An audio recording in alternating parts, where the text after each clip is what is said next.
ಕೊನೆಗೂ ಉತ್ತರ ಕನ್ನಡ ಜಿಲ್ಲೆ ಬಿಜೆಪಿ ಅಭ್ಯರ್ಥಿ ಪರ ಕೆಲಸ ಮಾಡಲಾರೆ ಎಂಬ ಪರೋಕ್ಷ ಸಂದೇಶವನ್ನ ಸಂಸದ ಅನಂತಕುಮಾರ್ ಹೆಗಡೆ ರವಾನಿಸಿದ್ದು ಪಕ್ಷದ ರಾಜ್ಯ ಕಚೇರಿಯಲ್ಲಿ ನಡೆದ ಜಿಲ್ಲಾ ಕೋರ್ ಕಮಿಟಿ ಸಭೆಗೆ ಅನಂತಕುಮಾರ್ ಹೆಗಡೆ ಹಾಗೂ ಮಾಜಿ ಸಚಿವ ಶಾಸಕ ಶಿವರಾಮ್ ಹೆಬ್ಬಾರ್ ಗೈರಾಗಿದ್ದಾರೆ.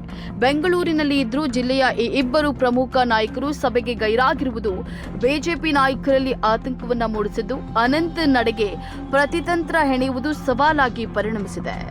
ಸಮಸ್ಯೆ ಹಾಗೂ ಬೆನ್ನಮತ ಇರುವ ಜಿಲ್ಲೆಗಳಲ್ಲಿ ಸಮನ್ವಯ ತರುವುದಕ್ಕಾಗಿ ಬಿಜೆಪಿ ರಾಜ್ಯಾಧ್ಯಕ್ಷ ಬಿವೈ ವಿಜಯೇಂದ್ರ, ರಾಜ್ಯ ಸಂಘಟನಾ ಕಾರ್ಯದರ್ಶಿ ಜಿವಿ ರಾಜೇಶ್, ಅಭ್ಯರ್ಥಿ ವಿಶ್ವೇಶ್ವರ ಹೆಗಡೆ ಕಾಗೇರಿ, ಜಿಲ್ಲಾ ಚುನಾವಣಾ ಪ್ರಭಾರಿ ಹರತಾಳ ಹಾಲಪ್ಪ ಸಹಿತ 30ಕ್ಕೂ ಹೆಚ್ಚು ಮುಖಂಡರು ಕೋರ್ ಕಮಿಟಿ ಸಭೆಯಲ್ಲಿ ಭಾಗವಹಿಸಿದರು.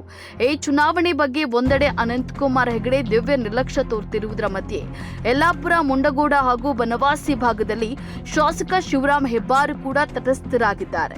ಇದರ ಜೊತೆಗೆ ಮುಂಡಗೋಡ, ಬನವಾಸಿ ಹಾಗೂ ಯಲ್ಲಾಪುರ ಭಾಗದ ಪ್ರಭಾವಿ ಮುಖಂಡರಿಗೆ ಕಾಂಗ್ರೆಸ್ ಗಾಳ ಹಾಕಿರುವುದು ಬಿಜೆಪಿಯಲ್ಲಿ ಆತಂಕವನ್ನ ಮೂಡಿಸಿದೆ.